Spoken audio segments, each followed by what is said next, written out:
साथियों, इस वीडियो में कक्षा 3, 4 एवं कक्षा 6 व 7 के लिए विद्यार्थियों का प्रगति पत्रक इस सत्र के लिए किस तरह से तैयार करेंगे इस बारे में जानते हैं। जैसा कि आप देख पा रहे हैं, ये प्रगति पत्रक इस दिशा निर्देश में दिया गया है और आपको ज्ञात होगा प्रति वर्ष हम प्रगति पत्रकों के बारे में जानकारी देते हैं। तो इस सत्र में भी अर्थात सत्र 2022-23 के लिए विद्यार्थियों का प्रगति पत्रक कैसे तैयार करना है इस बारे में हम आपको बताने का प्रयास कर रहे हैं। तो आइए प्रारंभ करते हैं।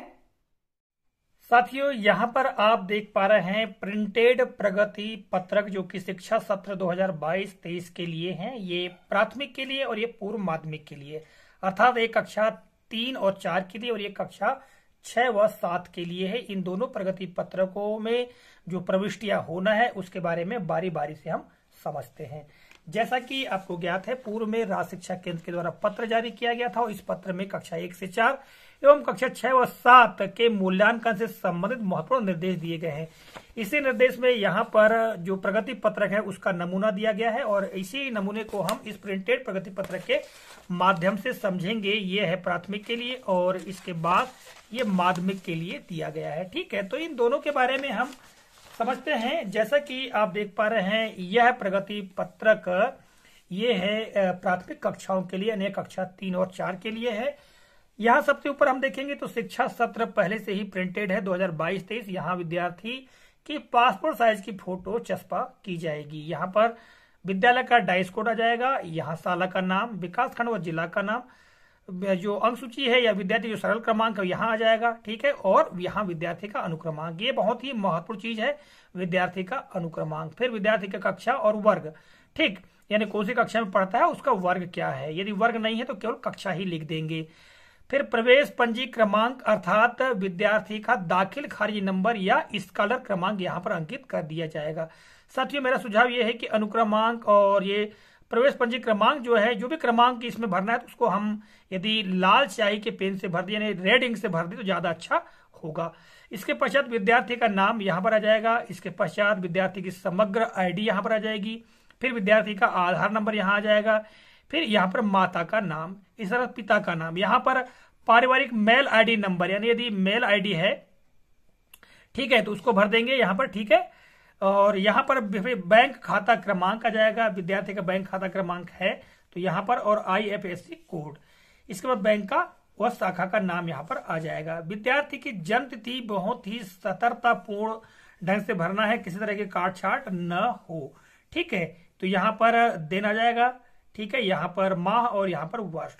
दिन में यदि मतलब 1 अंक का दिन है तो यहाँ सामने 0 लग जाना चाहिए और ये जो अंक है यहाँ पर आ जाएगा। ठीक है, तिथि यानी 1 से 9 तक यदि तिथि आती है तो 1 से 9 तक तिथि अंक का जो अंक है वो यहाँ आ जाएगा, उसके आगे 0 लग जाएगा। इसी प्रकार माह में भी यदि 9वें महीने तक कोई महीना आता है तो यहाँ पर 0 लग करके यहाँ पर माह आ जाएगा और यहाँ पर वर्ष। ठीक है, फिर इसी को शब्दों में लिख देना है। तो अंक सूची में विशेष तौर से यह जो प्रगति पत्रक है इसमें जो जन्म तिथि है उसमें काट छाट नहीं होना चाहिए, उसे तो किसी तरह की काट छाट करना ही नहीं चाहिए। इसके पश्चात जाति, यानी यहाँ पर अनुसूचित जाति, जनजाति, अन्य पिछड़ा वर्ग, सामान्य में जो भी हो कैटेगरी हो, टिक लगाते हुए यहाँ पर उसको अंकित भी कर देना चाहिए। फिर शारीरिक विकास का जो परीक्षण है उसके बारे में यहाँ पर जानकारी दी गई है। ठीक है, ऊंचाई कितनी है, वजन, फिर बायां दृष्टि, बायां नेत्र, दृष्टि दायां नेत्र। ठीक है, यदि विशेष आवश्यकता वाले बच्चे CWSN है तो टिक कर देना है जो भी है उसमें से। ठीक है, और यहाँ पर प्रधान अध्यापक के हस्तक्षेप है उसकी पद मुद्रा लग जाएगी। यहाँ देखेंगे तो कुछ आवश्यक जो निर्देश है इस प्रगति पत्र को भरने के लिए वो दिया गया है। यहाँ पर ग्रेड के बारे में जानकारी दी गई है, कितने में उत्कृष्ट होगा, कितने में उत्तम होगा, अर्थात A grade, B grade, C grade, D grade कितने में होगा उसके बारे में यहाँ पर जानकारी दी गई है। ठीक है, यहाँ पर विशेष आवश्यकता वाले बच्चों के लिए यानी CWSN बच्चों के लिए यहाँ पर ये कोड दिए गए हैं। ठीक है, और यहाँ पर इस तरह से सह शैक्षिक मूल्यांकन से संबंधित जो विषय है उनके संबंध में जानकारी दी गई है व्यक्तिगत सामाजिक गुणों के मूल्यांकन के संदर्भ में। ठीक है, आइए पीछे की तरफ हम देखते हैं तो यहाँ पर आप देखेंगे तो शाला का नाम आ जाएगा। इसके पश्चात में स्कॉलर क्रमांक यानी वही विद्यार्थी का दाखिल खारिज क्रमांक, यहाँ पर विद्यार्थी का नाम, कक्षा आ जाएगी, उसका वर्ग, यदि वर्ग नहीं है तो कट कर सकते हैं। ठीक है, या डेस कर सकते हैं। सत्र आ जाएगा 2022-23। ठीक है, इसके पश्चात हम बात करें यहाँ पर शैक्षिक क्षेत्रों का मूल्यांकन ग्रेड। तो यहाँ पर केवल ग्रेड भरा जाना है, अंक की प्रविष्टि नहीं होगी। इसी तरह से यहाँ पर सह शैक्षिक क्षेत्रों की ग्रेडिंग भरी जाएगी। तो यहाँ पर हम देख लेते हैं शैक्षिक क्षेत्र और ये सह शैक्षिक क्षेत्र। तो यहाँ देखिएगा विषय प्रथम भाषा हिंदी यानी हिंदी विशिष्ट के ग्रेड यहाँ पर भरे जाएंगे, ठीक है। और यहाँ पर द्वितीय भाषा अंग्रेजी के ग्रेड भरे जाएंगे। यहाँ गणित और पर्यावरण और ये अतिरिक्त भाषा, तो अतिरिक्त भाषा हो तो भरे, अन्यथा डैश कर दे यहाँ पर, ठीक है। यहाँ अर्धवार्षिक मूल्यांकन में क्या ग्रेड था, कुल 50 अंकों के आधार पर ग्रेड भर देना है।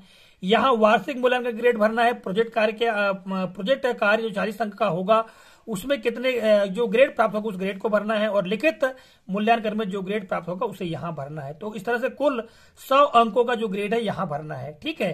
फिर वार्षिक परिणाम यानी इन दोनों को जोड़ करके, ठीक है, यहाँ पर जो ग्रेड आएगा उसको यहाँ पर भर देना है, ठीक है। तो इस तरह से हम शैक्षिक क्षेत्रों के मूल्यांकन ग्रेड को यहाँ अंकित कर देंगे। इसके पश्चात शिक्षक का अभिमत यानी शिक्षक लिख सकता है कि विद्यार्थी किस की जो प्रगति है किस स्तर तक हुई है या उसका स्तर क्या है उसके बारे में अपना अभिमत दे सकता है। फिर वार्षिक परिणाम ग्रेड यानी उसका ग्रेड क्या है यहाँ पर अंकित करना होगा। A grade, B grade, C grade, जो भी A grade, B grade, C grade ये देना होगा। फिर रिमार्क में हम फिर वार्षिक परिणाम के ई ग्रेड वाले विद्यार्थी को उपचारात्मक शिक्षण कक्षाओं में सहभागिता करनी होगी, पहले से टिप दी गई है। फिर उक्त विद्यार्थी को कक्षा में कक्षोन्नति प्रदान की जाती। साथ ही यहाँ पर काफी कंफ्यूजन अर्थात भ्रम की स्थिति पैदा होती है। अक्सर ही हम देखते हैं कि यहाँ पर किस कक्षा को अंकित किया जाए। उदाहरण के लिए कोई कक्षा तीसरी का विद्यार्थी है और उसके लिए हम यह प्रगति पत्रक तैयार कर रहे हैं, तो उसके लिए यहाँ हमको कक्षा चौथी भरना चाहिए। क्यों भरना चाहिए? क्योंकि कक्षा तीसरी को उसने पास कर लिया, उत्तीर्ण कर लिया, तब उसकी कक्षोन्नति कहाँ होगी? कक्षा चौथी। देखिए उक्त विद्यार्थी को कक्षा चौथी में कक्षोन्नति दी जाती है, यानी वो अगली कक्षा में पढ़ेगा, ठीक है। यदि हम यहाँ तीसरी ही लिखेंगे तो क्या हम जो तीसरी विद्यार्थी पढ़ रहा है और उसी के लिए प्रगति पत्रक तैयार कर रहे हैं, तो यहाँ पर हम तीसरी ही नहीं लिख सकते भाई, हम उसको चौथी में दे रहे हैं, इसलिए यहाँ पर आ जाएगा चौथी।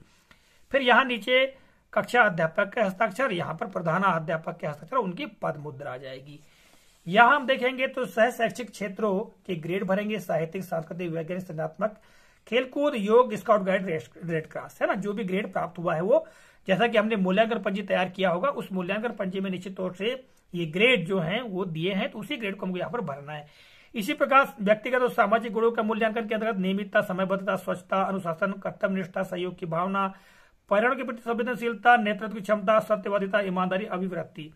और नीचे यहाँ देखेंगे तो कुल शिक्षण दिवस यानी कितने दिन स्कूल लगा, विद्यार्थी की उपस्थिति, यहाँ कितने दिन विद्यार्थी आया वो, फिर यहाँ पर कक्षा अध्यापक के हस्ताक्षर, ठीक है, और यहाँ पर अभिभावक के हस्ताक्षर हो जाएंगे।